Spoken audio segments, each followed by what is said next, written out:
तुकाराम आणि रामदास स्वामी यांच्याबरोबर गेलेले महाराजांचे ते गुरु. सत तुकारामांना ऐकण्यासाठी, कीर्तन ऐकण्यासाठी महाराज वेशभूषा बदलून कीर्तनाला गेले होते. त्यावेळेस शत्रूंनी त्यांचा पाठलाग केला होता. पण ज्यावेळेस शत्रू त्या कीर्तनामध्ये गेले महाराजांना बघायला, तर तिथं सगळे त्यांना शिवाजी महाराज दिसायला लागले. ते भांबरून गेले आणि परत आले. महाराज तुकाराम महाराजांचं कीर्तन ऐकून खूप भावूक झाले आणि मग त्यांनी महाराजांना नजराणा पाठवला, सोने चांदी सगळं काही पाठवलं. कोणाला? तुकाराम महाराजांना. तुकाराम महाराजांनी ते बघितलं. तुकाराम महाराज म्हणले, नाही, हे सगळं परत करा. तुकाराम महाराज एकमेव संत आहे की ज्यांनी शिवाजी महाराजांचा नजराणा परत केलेला आहे. महाराज म्हणाले होते, सोने चांदी आम्हा मृत्तिके समान, सोने चांदी आम्हा मृत्तिके समान. महाराजांनी ते परत केलं. आणि असं म्हटलं जातं, अखंड भक्ती तुकाराम महाराज, अखंड भक्ती तुकाराम महाराज आणि अद्भुत शक्ती म्हणजे शिवाजी महाराज. अशा शिवाजी महाराजांचे मावळ्याबद्दल सांगायचं गेलं असं ठरलं तर गड आला पण सिंह गेला. रायबाचे लग्न होते आणि तानाजी मालुसरे तानाजी मालुसरे रायबाचं लग्न होतं. चिठ्ठी पत्रिका घेऊन महाराजांकडे गेला. महाराज म्हणे, अरे बाबा, रायबाचं लग्न आहे पण आपल्याला तर कोणाला किल्ला जिंकायचा आहे, शत्रू तयार झालेले आहेत, आपल्याला जावं लागतंय. तर म्हणे महाराज, आधी लग्न कोंढ्याण्याचे, मग रायबाचे. तानाजी मालुसरे तिथे गेले आणि त्या कोंढाण्याच्या लढाईत ते शहीद झाले. महाराजांनी स्वतः वाचून रायबाचे लग्न केले. आज आपल्या महाराजांची 395वी जयंती साजरी करीत आहोत आणि या जयंतीसाठी परवापासून आदरणीय प्राचार्य सरांनी आपल्याला यथोचित असं मार्गदर्शन करून हा कार्यक्रम घेण्याचं सुचवलं. सरांचं म्हणणं होतं की कार्यक्रम झाला पाहिजे तो अप टू दी मार्क आणि महाराजांच्या लौकिका साजेसा झाला पाहिजे. आणि आता सुद्धा या कार्यक्रमाच्या शेवटाकडे वळत असताना प्राचार्य सरांच्या मनोगता अगोदर आपणा सर्वांना जोरदार घोषणा द्यायची आहे. प्रौढ प्रताप पुरंदर क्षत्रिय कुलवंश सिंहासनाधीश्वर महाराजाधिराज श्री श्री श्री शिवछत्रपती शिवाजी महाराज की, छत्रपती शिवाजी महाराज की जय भवानी, जय भवानी, हर हर हर हर हर.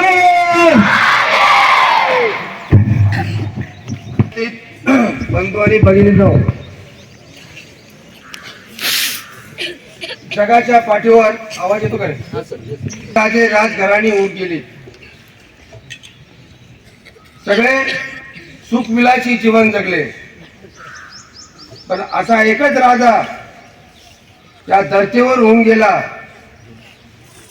ज्याने रयतेचे अश्रू पुसले, ज्याने रयतेत जाऊन रयतेच्या समस्या जाणून घेतल्या, रयतेत जाऊन न कळती रयतेला काय व्हावं काय नाही ते समजून घेतलं. असा एकच जाणता राजा, तो राजा म्हणजे शिवाजी महाराज. आणि अशा या शिवाजी महाराजांना आपल्या सगळ्यांच्या वतीनं साष्टांग नमस्कार करतो. आज आणि प्रत्येक शिवजयंतीला आपण शिवाजी महाराजांच्या बद्दल अनेक गोष्टी ऐकता, परंतु एकमेव राजा, एकमेव पुरुष या धर्तीवर असा होऊन गेलेला आहे का त्याच्या आदर्श घ्यावा तेवढं थोडंच आहे. राजाचा आदर्श घेण्यासाठी राजांनी जे कर्तृत्व केलेलं आहे, उगत रयतेचे राजा ते झाले नाही. त्यांनी खूप वेदना सोसलेल्या आहेत, खूप कष्ट सोसलेले आहेत आणि मग ते जाऊन पुढे राजे झाले, हिंदवी स्वराज्याचे ते संस्थापक झालेले आहेत. रायगड किल्ला ज्यावेळेस महाराजांनी बांधायचं ठरवलं, रायगड किल्ला बांधत असताना महाराजांना एक अचानक स्वाईवर जावं लागलं आणि आता रायगड किल्ल्याचं काम तर अपुरं राहील.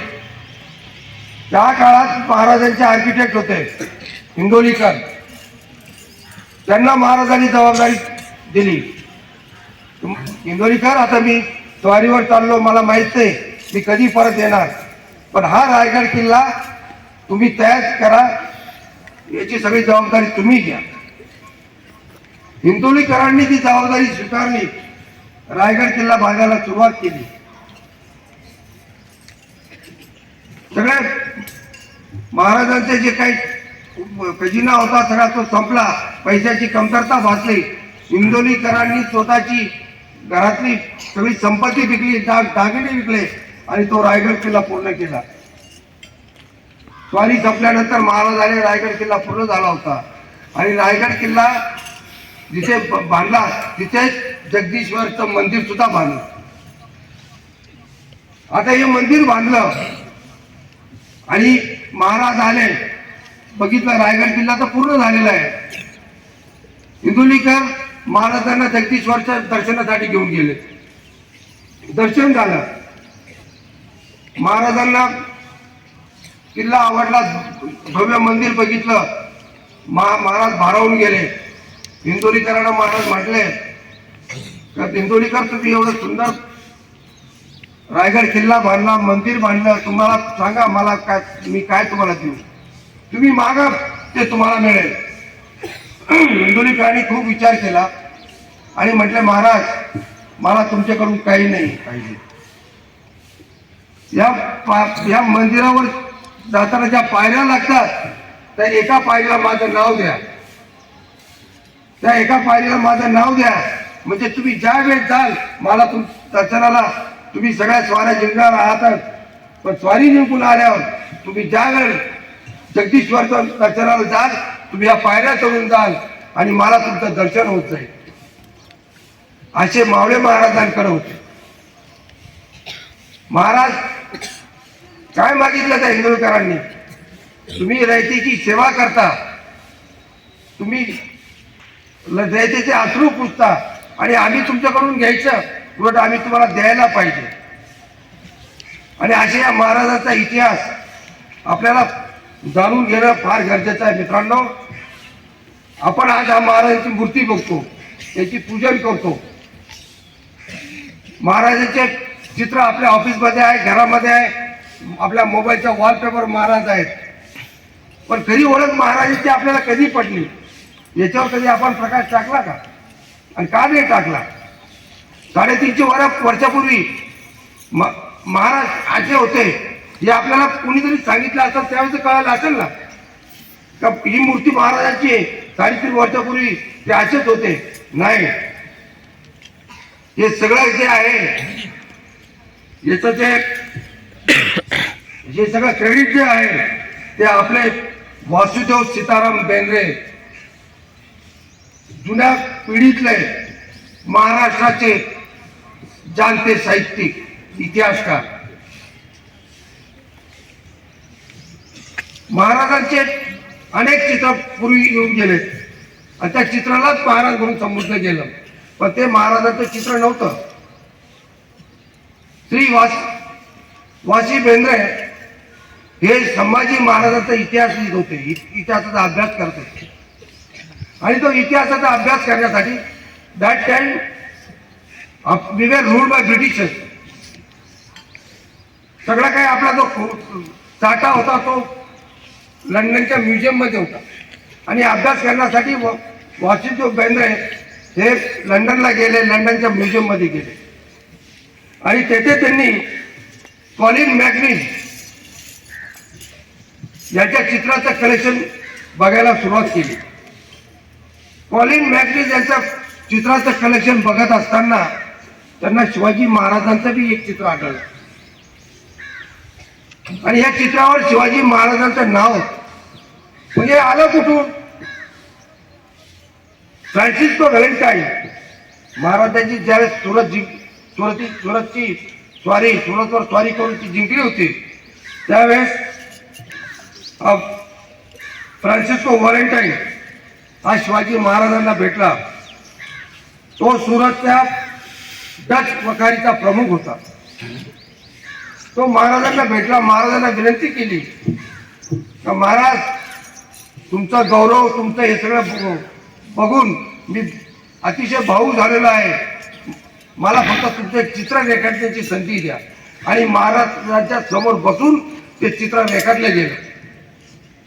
आणि ते चित्र कोलिन मॅकनिस यांच्या कलेक्शनमध्ये ठेवण्यात आलं होतं. आणि हे चित्र वासुदेव सीताराम बेंद्रे, वासी बेंद्रे यांना लंडनच्या म्युझियममध्ये मिळालं. संभाजी महाराजांचा इतिहास बघता बघता मग काय त्यावेळेस वासू बेंद्रेला काय आनंद झाला असेल हे आपण कोणीच जाणू शकत नाही. कारण महाराजांची वेगळीच प्रतिमेचं पूजन वेगवेगळ्या ठिकाणी होत होतं. आणि फ्रान्सिस्को व्हॅलेंटाईन यांनी हे चित्र जगापुढे कधी आणलं? महाराज वारल्यानंतर 46 वर्षांनी ते जगापुढे आलं होतं. आणि 1919 साली वासी बेंद्रे हे अभ्यास करण्यासाठी लंडनच्या म्युझियम मध्ये गेले होते. म्हणजे आजपासून 106 वर्षापूर्वी. म्हणजे महाराजांचं खरं चित्र जे आहे, ही जी मूर्ती आहे ती महाराजांचीच आहे हे आपल्याला 100 वर्षापूर्वी कळलेलं आहे. त्याच्या अगोदर इतर मूर्त्या इतर चित्र पूजले जायचे. आणि खरी मूर्ती ही आहे. ज्यावेळेस फ्रान्सिस्को व्हॅलेंटाईनने महाराजांची चित्र रेखाटलं, आज जे आपण महाराजांच्या अंगावर बघतो, उपर्ण तो रुबाबदार चेहरा, माणिक म्हणजे हिरे मोती, हे सगळे त्या काळात त्यांनी रेखाटलेले. आणि मग ते चित्र बेंद्रे यांनी आपल्या जगापुढं आणलं, भारतात आणलं, महाराष्ट्र पुढं आणलं. आणि तेव्हापासून महाराजांचं खरी मूर्ती, खरं चित्र आपल्या समोर आलं. आणि ही मूर्ती खरी आहे मित्रांनो. थोडंफार वाचन केलेलं आहे. मी चुकत बी असेल आणि चुकत असेल तर मी माफी बी मागेन. परंतु मी जे वाचण्यात आलं ती या पद्धतीने मला वाचण्यात आलं आहे. आणि अशा प्रकारे आपल्या समोर महाराज आले. आता महाराजांच्या अनेक गोष्टी तुम्ही ऐकल्या. महाराज खूप धार्मिक होते. आपण महाराजांच्या चुरकीच्या का वाता करतो, गेल्याच पाहिजे. ते चुरच होते. त्यांचे भक्त आपण झालोच पाहिजे, त्याच्यात काही प्रश्नच नाही. महाराजांच्या काळात संत रामदास स्वामी आणि तुकाराम महाराज होते. तुकाराम महाराजांचे कीर्तन ऐकण्यासाठी महाराजांना फार इच्छा झाली. आणि ते तुकाराम महाराजचे कीर्तन ऐकायला गेले वेश बदलून. आणि सतुरला कळलं का महाराज अमुक अमुक ठिकाणी कीर्तनाला गेलेले आहेत. आता आपण शिवाजी महाराजांना पकडणार. शत्रू खुश गेले तिथे. आणि काय बघता चमत्कार, आश्चर्य, का तिथं सगळे शिवाजी दिसायला लागले. चतुर ते परत फिरले. महाराज तुकाराम महाराजांचं, संत तुकाराम महाराजांचं कीर्तन ऐकून खूप भावूक झाले, खुश झाले. आणि आता महाराजांना काहीतरी नजरांना पाठवलं पाहिजे अशी त्यांच्यामध्ये इच्छा आली. म्हणून त्यांनी भरपूर जागेने जे काही असेल आपल्याकडे ते महाराजांना पाठवलं. महाराजांनी ते बघितलं आणि महाराजांना ते पाठवलं तर तुमच्या माझ्यासारखे तिथे होते. महाराजांचे सेविकरी त्यांनी हात एखाद्या दागिना घातला, एखादा हार घातला, सगळे महाराजांकडे गेले. महाराज म्हणे काय रे, हे काय आहे? म्हणे महाराजांनी आपल्याला नजराला पाठवलेलं. शिवाजी महाराजांनी आपल्याला नजराला पाठवलं. महाराज म्हणजे आपल्याला हा नजराला नको, हे काढा आणि शिवाजी महाराजांना आपण परत करू. एकमेव संत होऊन गेले तर तुकाराम, तर ज्यांनी महाराजांसारख्याला नजराला सुद्धा परत पाठवलेला आहे. आणि महाराज काय म्हटले होते? सोनं चांदी आम्हा मृत्तिके समान. सोने चांदी आम्हा मृत्तिके समान. आणि आज आपण हा भगवा बघतो, हे भगवा कसलं प्रतीक आहे? कसलं प्रतीक आहे भगवा? त्याग, त्यागाचा प्रतीक आहे. आज आपल्या ट्राय कलर नॅशनल फ्लॅगवर सुद्धा ट्राय कलर भगवा आहे. भगवा कुठे आहे? खाली आहे का वर आहे? आणि कसलं प्रतीक आहे? त्यागाचं प्रतीक आहे. हा भगवा झेंडा, हा भगवा ध्वज महाराजांना संत रामदास स्वामी आणि तुकाराम महाराजांनी सुचवलेला आहे. हा इतिहास आहे.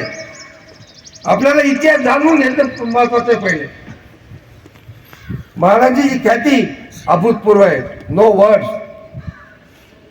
त्यांचे भक्त झालं तर ते आदर्श घेणं तुम्हाला मला शक्य नाहीये. घेतलं तर आपल्यासारखा सक्सेसफुल माणूस बी नाहीये. आणि म्हणून हा भगवा कलर त्याच्याकडून आला. त्यागाची आत्मसमर्पणाची किंमत जाणून घ्या.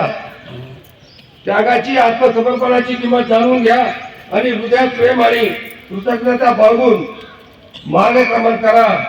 सर्व काही सुरळीत होईल. जर आपल्याला महाराजांबद्दल सांगायचं चरणात जाणूनच घ्यावं लागेल, हृदयात प्रेम आणि कृतज्ञता बाळगावीच लागेल, तरच आपण पुढे जाऊन एक आपलं आयुष्य सुरळीत करू आणि सगळं काही सुरळीत होईल. अशा महाराजांसाठी तुम्हाला सांगतो, आता तुम्ही सगळ्यांनी ऐकलं, पण गड आला पण सिंह गेला. आता आपल्याला कोणीतरी सांगितलं रायबाचं लग्न होतं. तानाजी मालुसरांचा मुलगा रायबा, त्यांचं लग्न होतं आणि लग्नाची निमंत्रण घेऊन रायबाचं लग्नाचं निमंत्रण घेऊन महाराजांकडे मालुसरे गेले. तानाजी मालुसरे गेले आणि म्हणजे महाराज रायबाचं लग्न आहे, लग्नाला यावं लागेल.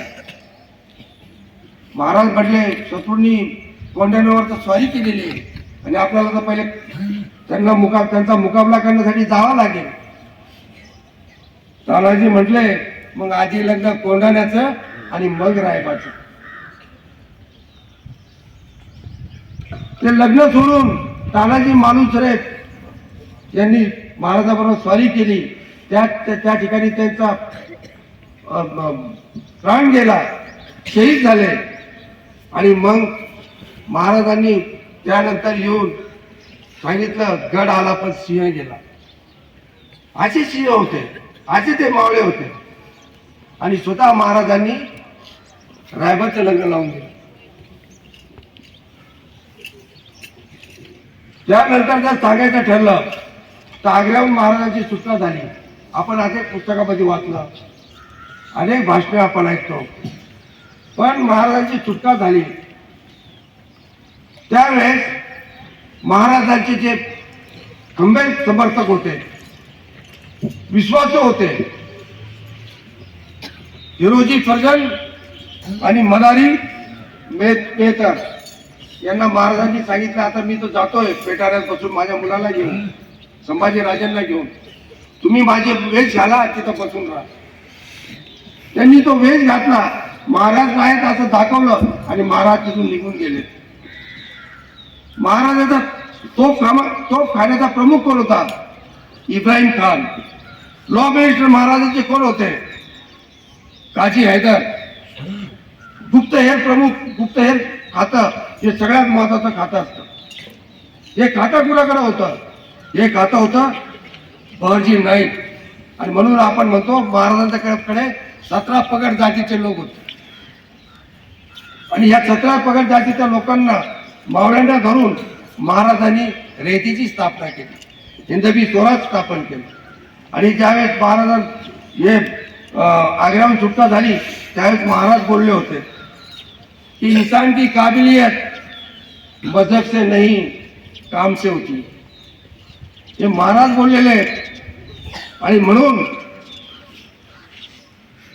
कुठेही जर आपल्याला महाराजांचा आदर्श घ्यायचा असेल, ठेवायचा असेल, द्यायचा असेल तर पहिले त्यागाची भूमिका ठेवा, समर्पणाची भूमिका ठेवा, प्रेमाची भूमिका ठेवा आणि सगळ्यांना घेऊन चालण्याची भूमिका घेऊन ठेवा. तरच अशा ज्या आपण खऱ्या मनाने आणि खऱ्या हाताने साजऱ्या केल्या असं होईल. परत एकदा तुमच्या सर्वांच्या वतीनं, गौतम पब्लिक स्कूल परिवाराच्या वतीनं, आदरणीय मॅनेजमेंट आणि तुमच्या पालकाच्या वतीनं महाराजांना साष्टांग नमस्कार करतो आणि थांबतो. जय शिवाजी, जय भवानी.